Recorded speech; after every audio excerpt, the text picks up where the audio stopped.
Good morning, everyone. Welcome to our weekly briefing. This week, we'll have our usual update from Public Health Madison Dane County, and then we're hearing from our engineers.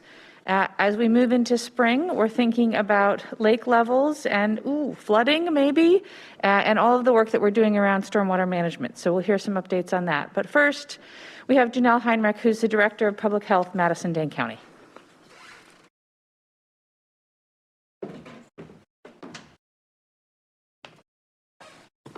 Good morning. As usual, I'll start with some data highlights. As of today, there have been 40,178 individuals diagnosed with COVID in Dane County since the beginning. COVID activity, as measured by case counts, percent positivity, and hospitalizations, have continued to decline or hold steady in the past week. Our 14-day average is 87.7 cases per day, down from 94.9 last week.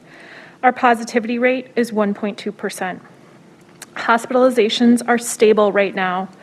Currently, there are 39 people hospitalized with COVID in Dane County. As of February 24th, 92,663 people in Dane County have received at least one dose of vaccine. This amounts to almost 17% of our Dane County population. 53,703 people have received both doses, which is 9.8% of our Dane County population. Over 60% of our most vulnerable individuals are community members in Dane County, as defined by those who have most experienced severe illness resulting in hospitalization and death. Those who are 65 and over have now had at least one dose of vaccine. This is a great achievement, and we're seeing positive impacts of protecting this population with lower hospitalization and death rates. Vaccinators across the state are currently immunizing frontline healthcare workers, fire and police personnel, EMS staff, and people who are 65 years or older.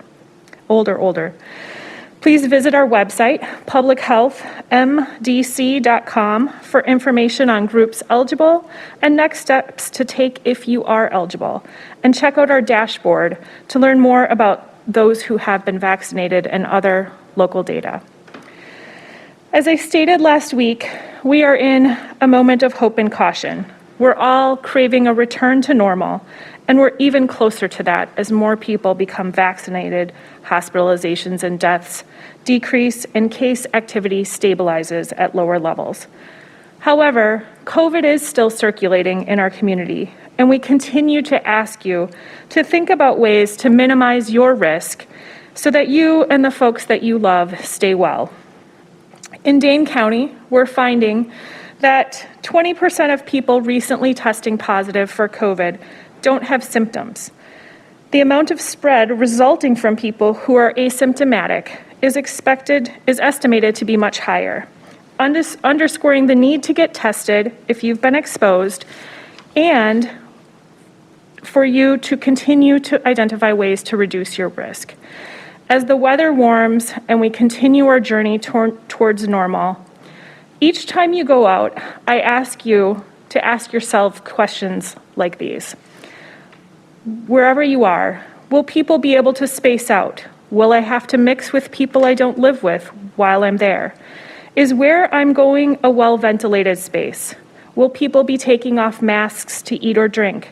Can this activity take place outdoors instead of inside? Is there a virtual option I could use instead of going in person? If I have to travel a long ways to get there, can I drive instead of fly? Can I pack meals or grab a to-go order instead of stopping to eat inside a restaurant along the way?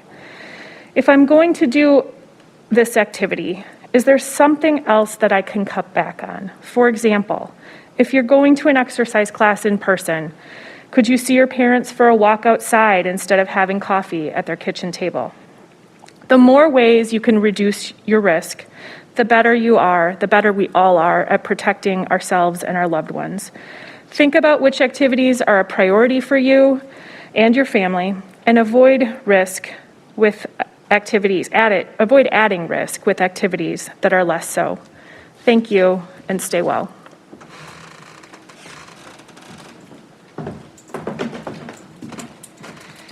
Thank you, Janelle. I just want to echo the importance of continuing to do the things that keep us all safe, both individually and as a community. Continue to wear a mask. I'm double masking today. We want to make sure that your mask is really well fitting.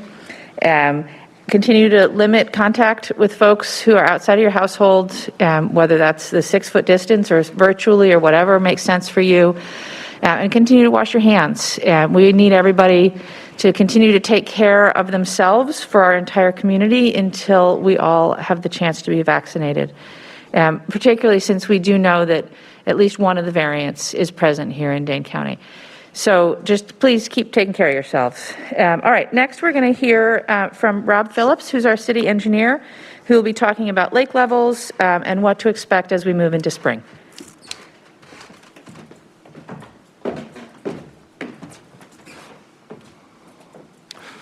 Thank you, Mayor.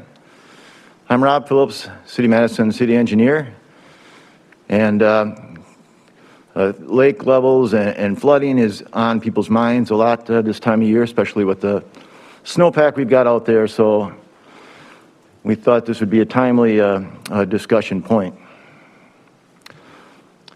Some of the risk factors that we have in place today include high water content in the snowpack. We probably have 2 to 4 inches of water content in that snowpack out there today. Stream flows are a bit higher than normal for this time of year. The soil moisture content is somewhat elevated, but a little less than last year.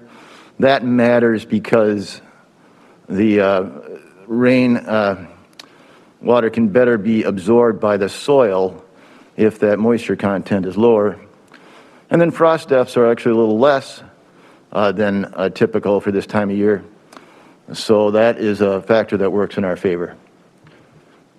There's a lot of information on this slide, but just note the lake elevations for Mendota and Monona are below the summer minimum elevation. Also note that the county manages the lakes under orders from the DNR, and they are required to bring the lakes up to the summer minimum in the spring.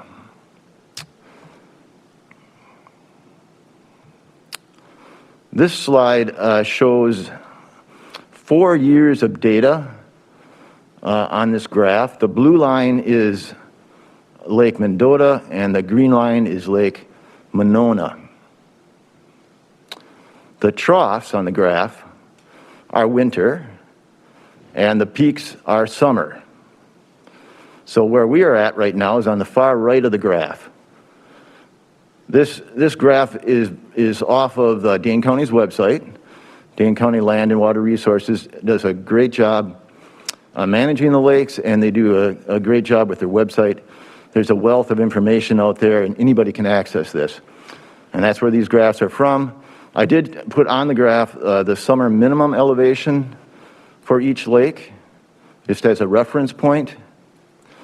And you'll see on the far right, again, that we're below the summer minimum, a little better than last year, and certainly a little better than we've been over the last few years in terms of lake level elevation. So that's a good thing. So some things about lake flooding, some issues here in Madison. What we typically expect is, what we typically see is issues in the summer with lake levels, not so much in the spring right now. So we have the problems when they have occurred in the past. They're usually in the June through September timeframe. Typically, lake flooding occurs after an extended period of wet weather. That wet weather and that rainfall gradually increases the elevation of the lakes over time. And then at that point, we're more vulnerable to a heavy rain. And that's what happened on September 2018 when we had the very, very heavy rains that impacted Madison and the surrounding area. Looking ahead and looking at river and stream flooding, and this is what I would worry about more this time of year, is urban flash flooding or stream flooding. And what impacts that is, is the rate of snow melt and the amount of precipitation. So the best scenario is a gradual warming with low precipitation, and the worst scenario would be a heavy rainfall on frozen ground.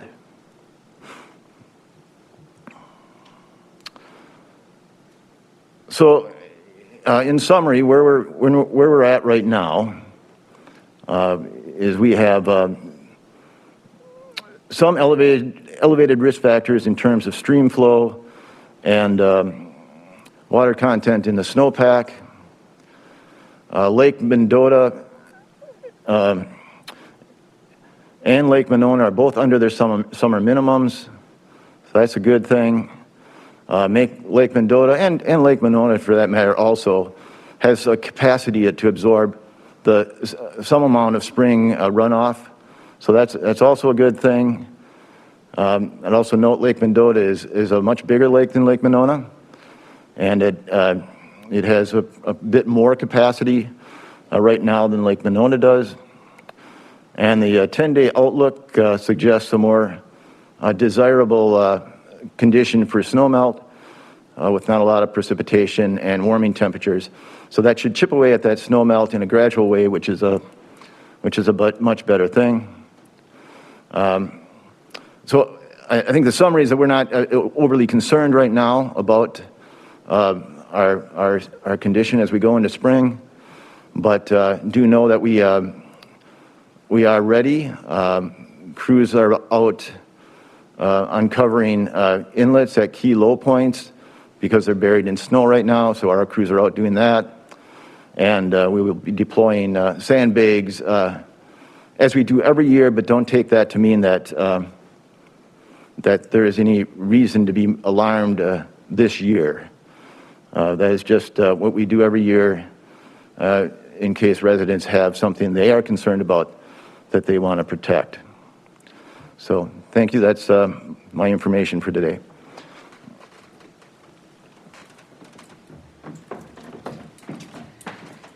Thank you, Rob. It's good to know that we're in pretty good shape for this year so far. And Rob noted that we have crews out clearing inlets in some of the key low points, but you all can help as well if you want to clear inlets near your houses, just like you're helping to clear the snow around fire hydrants. Just gets that water into the stormwater system a little bit easier and prevents some of the ponding that we see as things melt on our streets. So now for a little bit of a bigger picture on stormwater management and the work we've been doing across the city, I'd like to bring up Janet Schmidt, who's our sanitary and storm sewer engineer.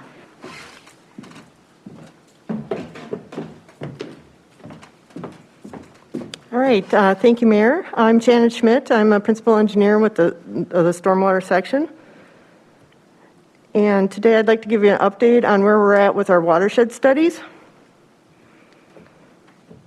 So as of right now, we have 12 studies that we're actively working on. I have a graphic here that shows the studies that are in progress, the studies that we're adding. So the studies that are in progress, we have 7 of them that are outlined in purple. Those are on the far west side where the flooding in 2018 was the most severe. We are to the point now where we have existing conditions for these studies, and these existing condition mapping shows us the areas that are susceptible in our stormwater system. The areas that are highlighted in blue are studies that are in progress right now, and the areas that are in yellow are the 2 studies that we're adding for 2021. And those are the Upper Badger Milk Creek, which is the far southwest side of town, and the Starkweather Olbrich Gardens area, which actually has 6 combined sub-watersheds into one study. So this is just a timeline and where we're at. We have these studies staggered out with 4 different rounds of studies in different various timelines. So on the graphic, I'm going to start from the right and work to the left. We do have one study that's fully completed. That's the Lower Badger Mill Creek study. We have our first round of studies that have 4 included, which are Pheasant Branch, Winger West, Strickers Mendota, and Spring Harbor. These are all on the west and near west sides of town. These were the areas that were hit the hardest. So as far as progress on those, we're at the point now where we're working through our solutions to the flooding. We have the areas identified, and we have solutions identified, and we're working with our stakeholders, and we're getting close to the point where we can have our 3rd public informational meeting. And at that meeting, we will present this to the public and get input on what we're proposing for fixing the flood-prone areas. The round 2, we're to the point where we're working on proposed solutions. Those aren't quite ready yet. Those include the Green Tree McKenna, Dunn's Marsh, and the East Badger Mill Creek study. The round 3 studies, we're still working on our modeling, and that includes the Isthmus, Yahara River, and Willow Creek. We are getting close to the point where that's going to wrap up and we can have a second public informational meeting so we can present that to the public. And then finally, our 2 new ones, we're about ready to kick those off. So what does our studies actually show us? This is kind of a graphic that of our existing conditions model. And these show us the areas that are susceptible to flooding. And all of our models are eventually going to have maps similar to this that can have a graphic representation of the water, flooding, and depth, so we know how to prioritize our budget solutions. So a lot of these studies have some similarities, and some of them are very different. So we kind of broke this down into 3 different discrete differences between the studies. Some of these are in fully urbanized watersheds, meaning that this has been areas that have been built out, specifically on the west and near west, east, near east, isthmus areas.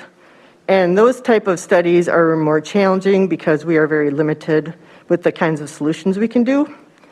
A lot of our flooding solutions include large regional ponds and in areas that are fully urbanized. There's just not the land that's available for that. So those type of studies tend to have proposed solutions that are expensive and relatively unique. Another category for studies is our partially developed areas. And these are on the periphery of town. These are in areas where we have new development coming in, and those studies help with our planning efforts and also help as a living model to include planned developments and see how the model functions so we can come up with solutions. And then finally, our 3rd category are those models that are impacted by lake level or even stream or river levels. So these include anything that drains directly to the lakes and Yahara River. Those studies are a little bit challenging because they are directly influenced by the lake and river elevations. So as the water levels rise, the flooding issues change dynamically with the rise and lowering of the water. So what are we working on now? We're working on prioritizing our projects for the studies that we do have solutions for. We're working on budgeting. These solutions are going to be very expensive in some cases. So we're working on grant applications and identifying different funding mechanisms. We're also continuing looking at green infrastructure and how that impacts flood mitigation efforts, and we're also looking at the cost for construction and maintenance of those solutions. Finally, we have our 3rd public informational meeting that's gearing up for the first round of studies, and those will be coming out probably in late April. At that point, we'll invite the public to see what we've done. So as the mayor and as Rob had alluded to, the spring is a challenge for us with the stormwater, specifically when the snowpack melts. We get rain events in the spring. The ground is frozen. So there's a couple ideas for property owners to be aware of as this occurs, and things that might be helpful for you to do at your own homes. So clearing the inlets in the street. If you live at a low point or an area that's susceptible to flooding, if you are able to, clear out the inlets to allow the water to drain. If not, you can always contact the city. As Rob mentioned, we have crews going around that are clearing inlets now. Clear the snow away from your foundations. So this is important because as the temperatures rise, the area around your house is going to heat up faster.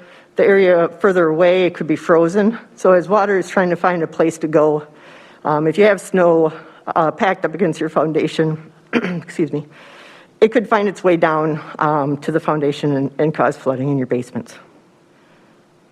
Check your sump pumps. So if you have a sump pump, make sure it's working, and eventually you will want to make sure that you have your hose connected, so that if you do start getting water into your basement, that you have a way to get it out. And keep your roof gutters clean. We see a lot of ice dams this time of year. As the snow melts off your roof, it needs to find a place to go. It could freeze up on the gutters, cause icicles and ice dams, and then that could cause roof damage. And then as you think about that, you also should think about clearing out your downspouts. So as the water is coming off your roof, it needs a place to get into the gutter system and out. But if it's buried in snow and ice, it's not going to find a good path, and it probably will back up. And then be aware of ice on the sidewalks and at the street. We see a lot of very slippery conditions at this time of year too. You know, the snow and ice will melt during the day, and then it refreezes at night, and then it could cause really slippery conditions. And then finally, for people who have had flooding issues, we would like to remind you to maybe think about flood insurance. There's many different options out there. Contact your insurance agent.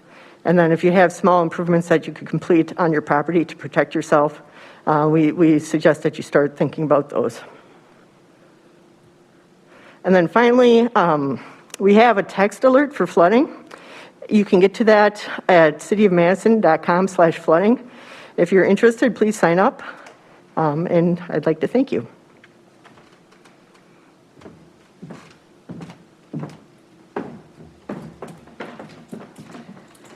Thank you, Janet. That's a great overview and a great list of things that we can all do in our own homes to help prepare for spring and reduce potential water damage. I also just want to say thank you to the entire engineering team.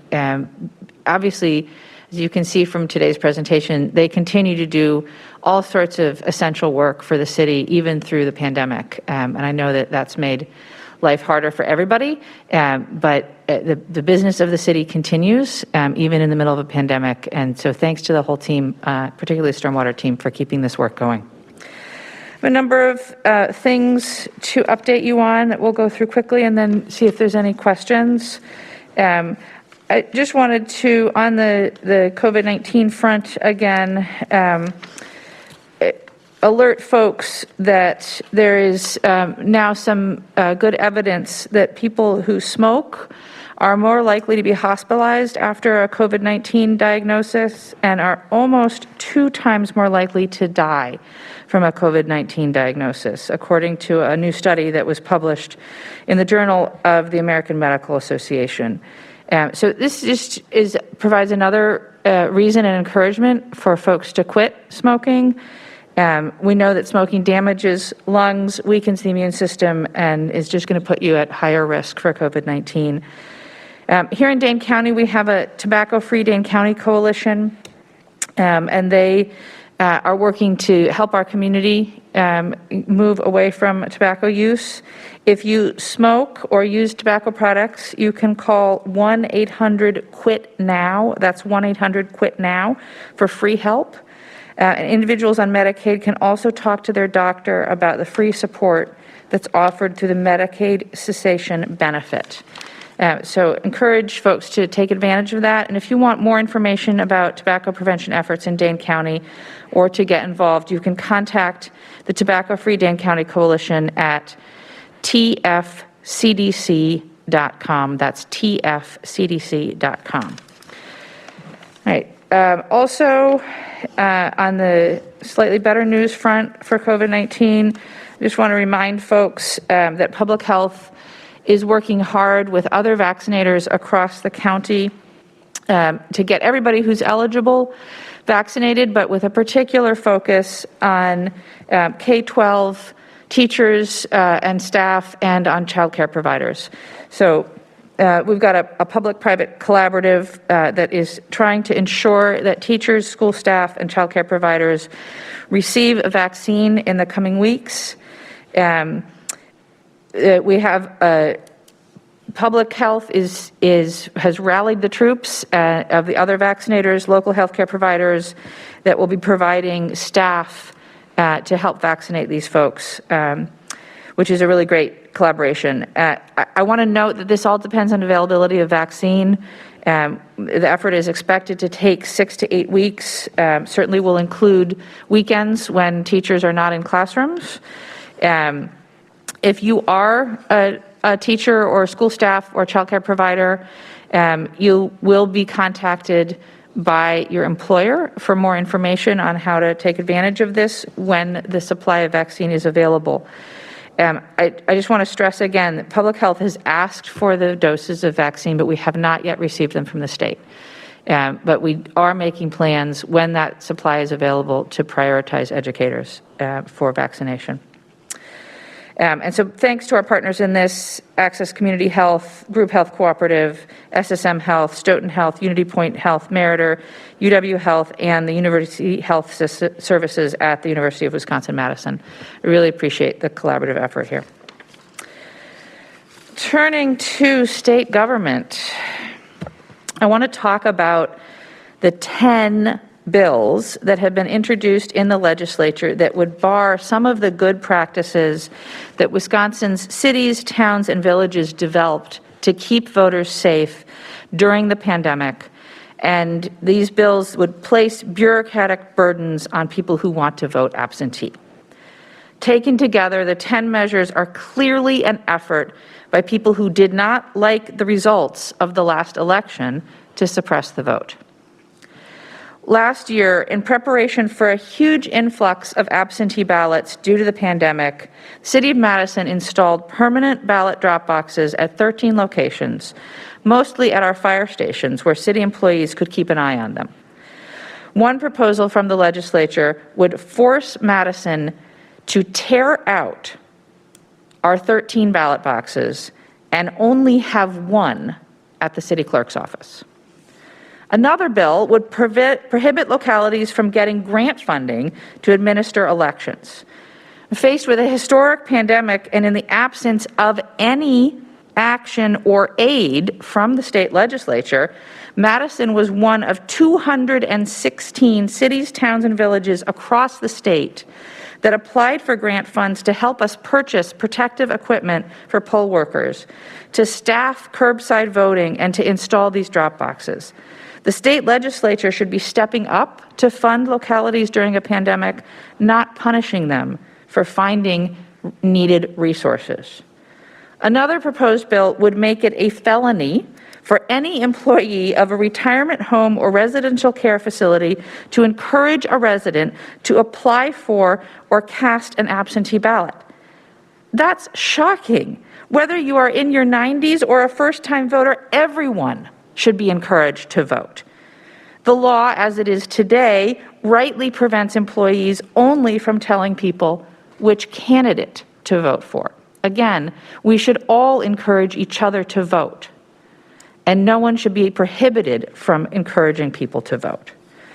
And there are more bills, all geared toward making it more difficult to vote in a state where no court at the state or federal level, including the U.S. Supreme Court, has ever discovered any voter fraud.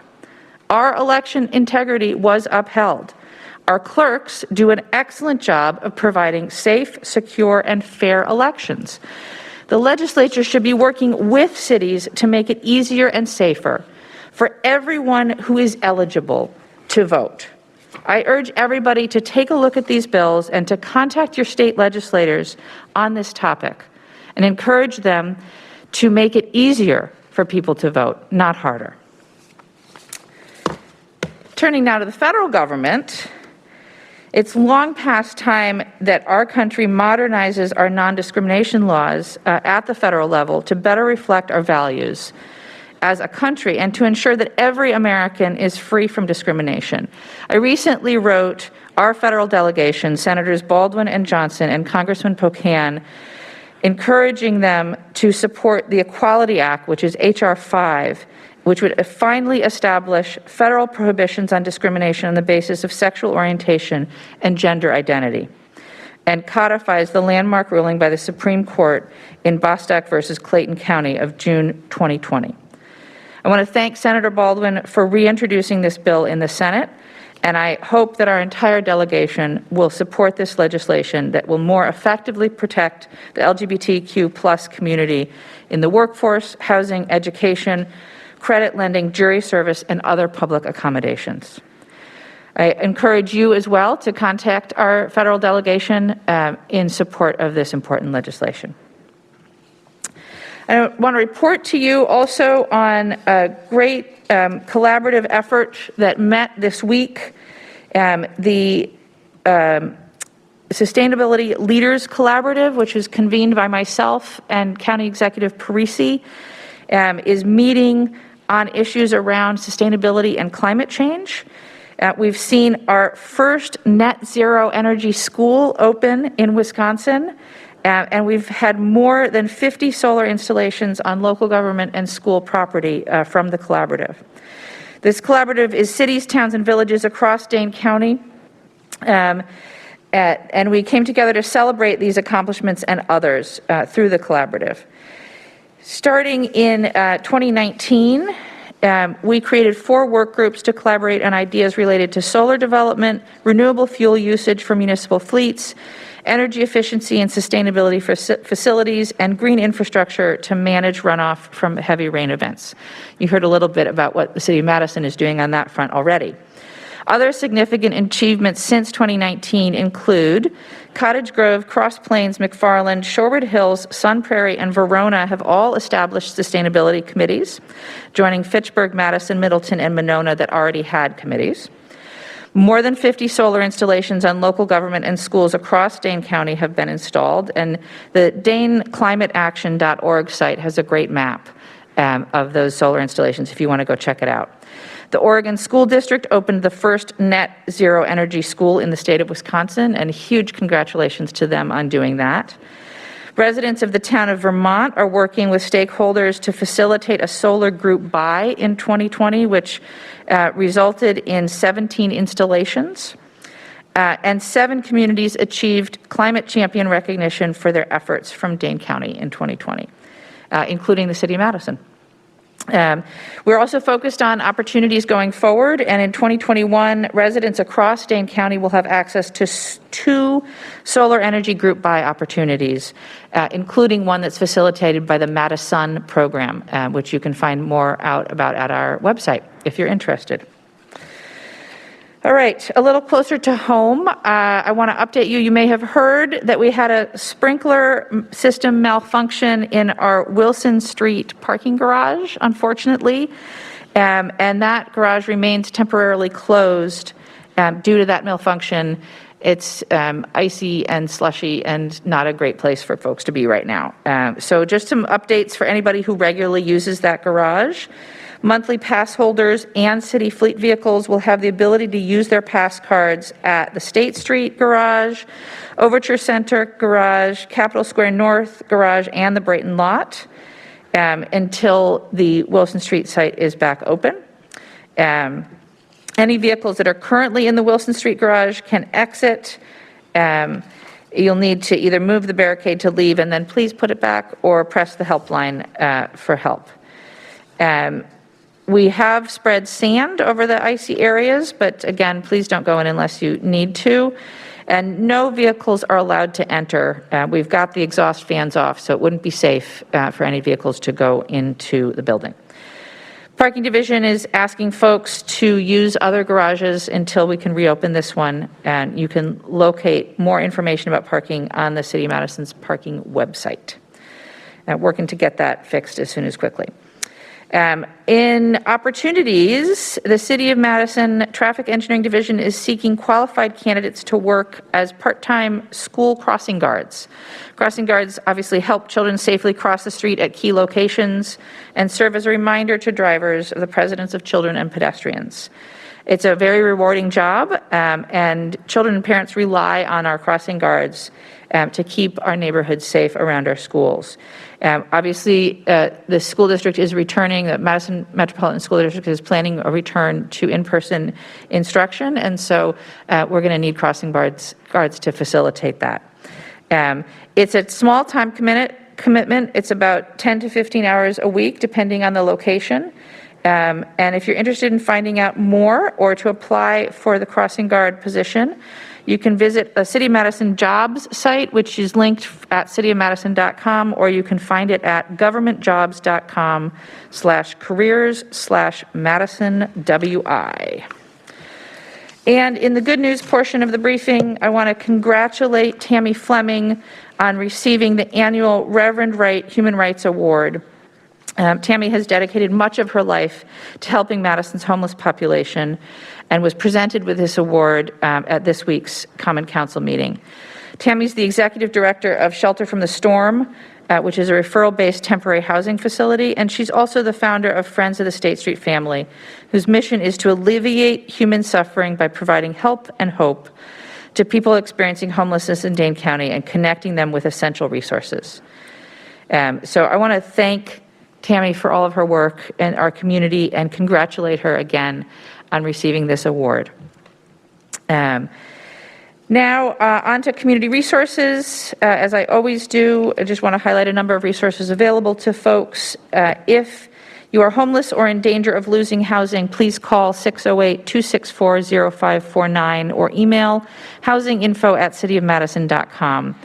If you need help accessing internet service or phone service, please call the Public Service Commission at the state at 608-267-3595. If you need help finding a child care provider, call 608-216-7022. To help access emergency food options or a whole array of other social services, you can contact the United Way of Dane County at 211 or text your zip code to 898-211. The city also offers free financial navigators to help residents navigate financial issues related to the COVID-19 pandemic. You can find out more at cityofmadison.com/financial hotline or call 608-315-5151. If you need health insurance, the window at the exchange is open until May 15th. You can get help navigating the healthcare marketplace through healthcare.gov or visit wiscovered.com for more information. 211 can also help you with this. Health Connect is available if you need assistance paying your 2021 health insurance premiums. This also, you can call 211 because it's a project of United Way of Dane County. Or you can visit unitedwaydanecounty.org/healthconnect for eligibility information and assistance. And if you don't have access to a computer or internet, our libraries are offering appointments for folks to use the library computers, and that's one way you can connect to all of these resources. All of this and more is posted at cityofmadison.com. From the homepage, click on the community resources link, and you will find a wealth of information. You can also visit and subscribe to my blog, which is at cityofmadison.com/mayor/blog. And you'll find much more information there on city and state resources, as well as discussion on current events and legislation. Finally, upcoming meetings.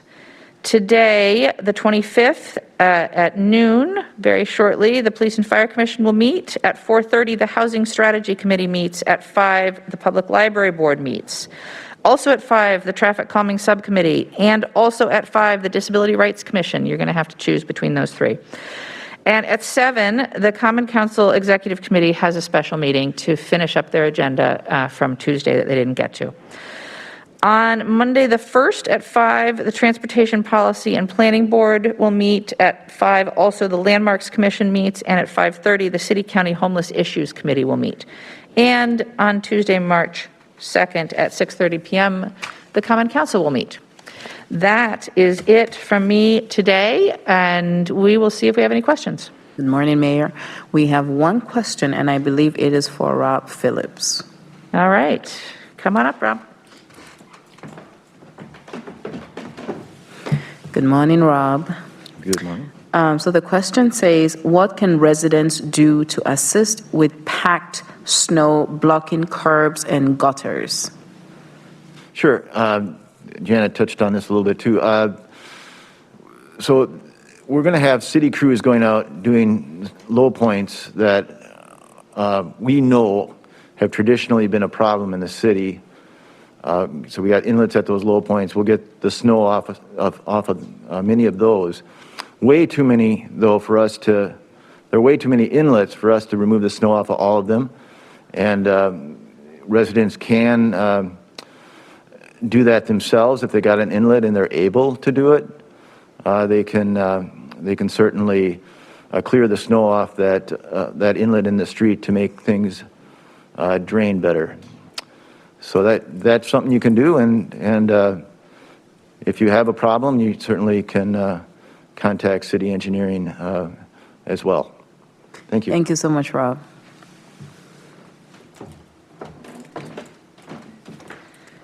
I just want to say thanks to all the folks out there that have answered the call from the fire department and the water utility to clean out our fire hydrants from snow. And big thanks in advance to anybody who's working on those stormwater drains and inlets to keep the streets and sidewalks clear as well. All right, that is it for this week. We'll be back next week, same time, same place. And thanks everybody for tuning in.